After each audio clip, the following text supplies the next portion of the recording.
Di awal film, terlihat beberapa mobil tentara yang sedang berjalan melewati jalan di sebuah gurun di Afghanistan. Mereka sedang mengantar seorang pria yang bernama Tony Stark. Saat mereka sedang berbincang-bincang, tiba-tiba mobil di depannya diserang dengan bom. Kemudian seluruh tentara keluar untuk menghadapi serangan itu. Tetapi mereka semua pun tewas. Melihat itu, Tony pun berlari menyelamatkan diri.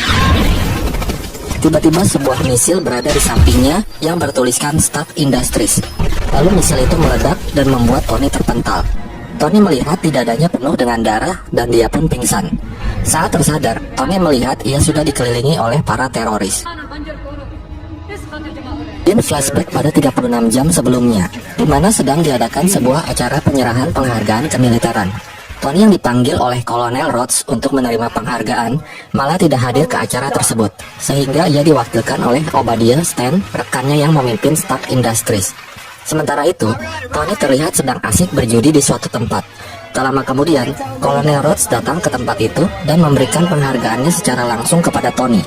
Rupanya mereka berdua bersahabat dekat.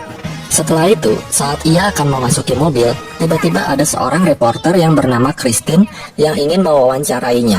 Tony rupanya pandai merayu wanita. Setelah wawancara, ia malah mengajak Christine ke rumahnya untuk main kuda-kudaan.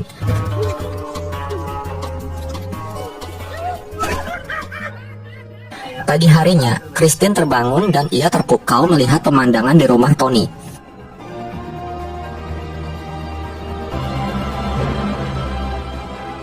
Datang asisten Tony yang bernama Pepper Potts. Ia memberi pakaian kepada Christine dan menyuruhnya pergi. Ternyata Tony berada di bengkel rumahnya sedang mengotak-atik mesin mobil. Tak lama kemudian, Peppers menghampirinya dan memberitahukan bahwa seharusnya Tony menghadiri sebuah pertemuan. Tony pun langsung berangkat dengan mengendarai mobilnya, dan saat ia sampai di bandara, Tony ternyata sudah terlambat 3 jam, yang membuat Kolonel Rhodes sangat kesal. Tony yang cerdik, ia mengajak Rhodes mabuk untuk melupakan masalah ini. Sesampainya di Afghanistan, Tony bertemu dengan para jenderal untuk melakukan presentasi senjata buatan Stark Industries. Tony pun memperkenalkan dan meluncurkan misilnya yang bernama Jericho.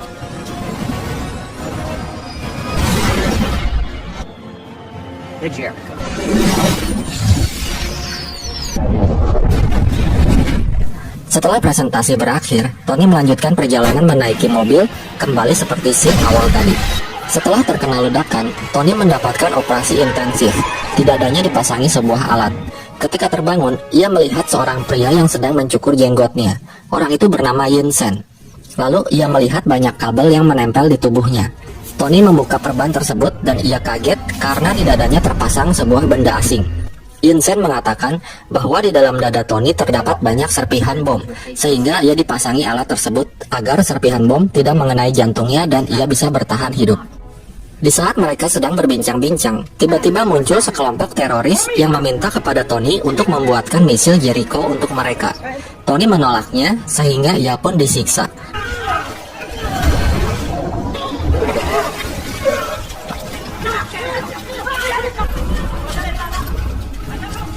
Dan setelah itu, ia dibawa keluar. Tony kaget melihat persenjataan para teroris itu berasal dari pabriknya Stark Industries. Kemudian, para teroris itu mengatakan bahwa mereka memiliki semua bahan untuk membuat misil dan mereka akan melepaskannya jika permintaan mereka sudah dipenuhi. Akhirnya, Tony pun berbohong dan mengatakan ia akan membuatnya. Di dalam goa, Tony terlihat menyesal karena ia tak menyangka senjata yang dibuat oleh perusahaannya malah membuatnya menjadi seperti ini. Kemudian, para teroris mulai menyediakan peralatan dan bahan agar Tony dapat segera bekerja. Setelah itu, Tony pun mulai mengerjakannya. Bukan untuk membuat misil, melainkan ia membuat art reaktor untuk tubuhnya sehingga ia dapat bertahan hidup tanpa menggunakan aki lagi. Lalu ia menjelaskan kepada Yinsen bahwa ia juga akan membuat baju armor untuk melarikan diri. Art reaktor Tony sudah terpasang, dan mereka berdua pun mulai membangun armor besi yang ia sebut sebagai Mark I.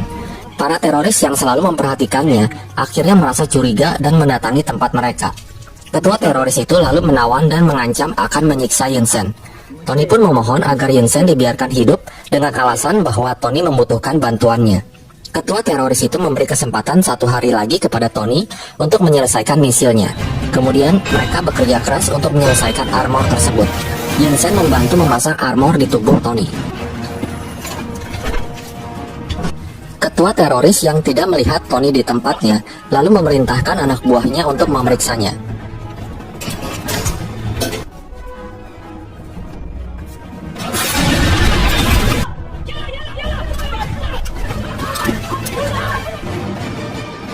Yinsen yang melihat bahwa progresnya masih lama, akhirnya ia mengalihkan perhatian para teroris itu.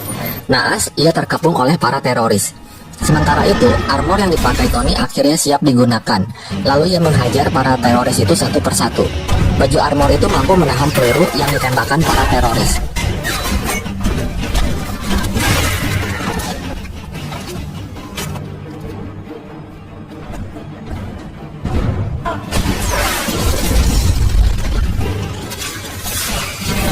Kemudian, Tony melihat Yinsen yang sekarat.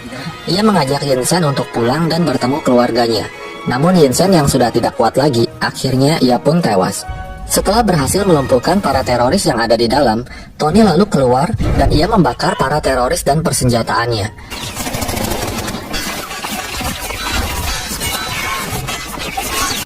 My turn.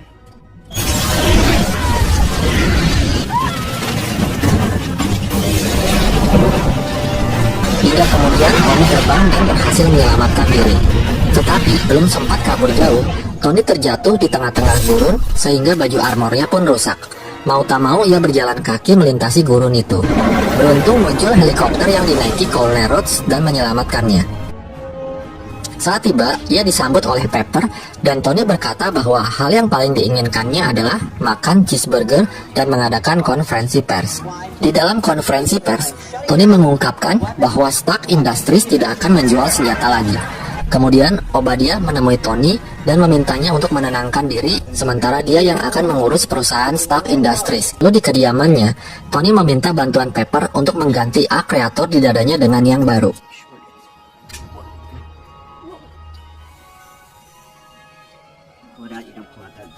At the end of it, that was it. That's so hard. Pada malam harinya, Tony mulai membuat proyek baru yang diberi nama Mark II dengan dibantu Jarvis, asisten Artificial Intelligence. Di tempat lain, para teroris terlihat sedang menggali sisa-sisa dari Mark I yang sudah hancur.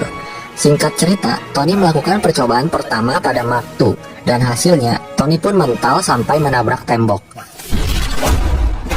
Pantang menyerah, terus melakukan perbaikan pada armornya.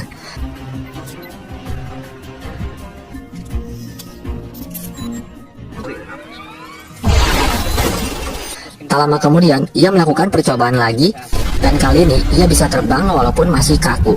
Hingga akhirnya setelah beberapa kali mencoba, Tony pun mulai berhasil menguasai Mark II.